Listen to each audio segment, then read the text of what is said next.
एक पौधा पेड़ कैसे बनता है और किस पौधे को कितने बड़े हो जाने के बाद पेड़ कहा जा सकता है, इसको लेकर परिभाषा सामने आई है जो बताती है कि पेड़ क्या होता है। पेड़ को लेकर ये परिभाषा Delhi preservation of trees act के मुताबिक बताया गया है कि ऐसी कौन सी शर्तें हैं जिनके आधार पर ही एक पौधे को पेड़ कहा जाएगा।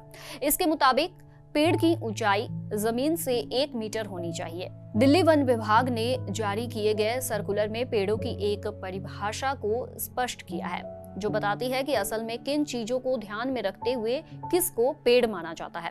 दरअसल पेड़ों की गिनती और पहचान में किसी तरह की अस्पष्टता से बचने के लिए यह परिभाषा बताई गई है। वन संरक्षक की ओर से जारी आधिकारिक आदेश में कहा गया है कि Delhi preservation of trees act 1994 के अनुसार पेड़ की परिभाषा इस तरह है।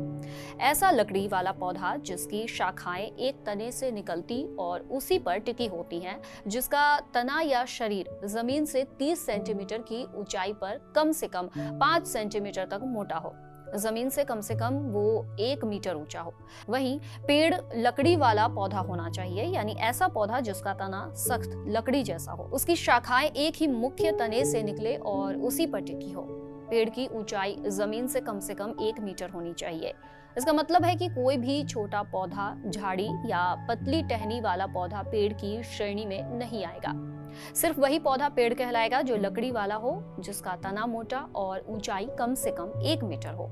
एक वरिष्ठ वन अधिकारी ने कहा, आमतौर पर शाखाओं को कभी पेड़ नहीं माना जाता। आगे बताया गया कि पहले कीकर और बबूल जैसे पेड़ जिनमें जमीन से कई शाखाएं निकलती हैं, उन्हें अलग अलग पेड़ मान लिया जाता था, लेकिन अब पेड़ों की बताई गई परिभाषा के तहत उन्हें अलग पेड़ नहीं माना जाएगा। अधिकारी ने बताया कि जमीन से निकलने वाली नई टहनियों को भी अलग पेड़ माना जाता था, लेकिन अब आधिकारिक आदेश में ये स्पष्ट कर दिया गया है कि न तो टहनियां और न ही शाखाओं को अलग पेड़ माना जाएगा। आप सोच रहे होंगे कि आखिर वन विभाग ने पेड़ की परिभाषा क्यों बताई है।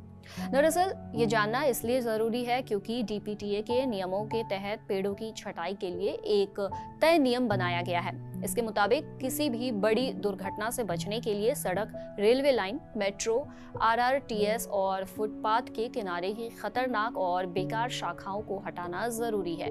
एसओपी में कहा गया है कि पेड़ के तने से निकलने वाली कमजोर और बेकार टहनियों को हटाने से पेड़ के अच्छे हिस्सों पर नई शाखाएं और फल उगते हैं।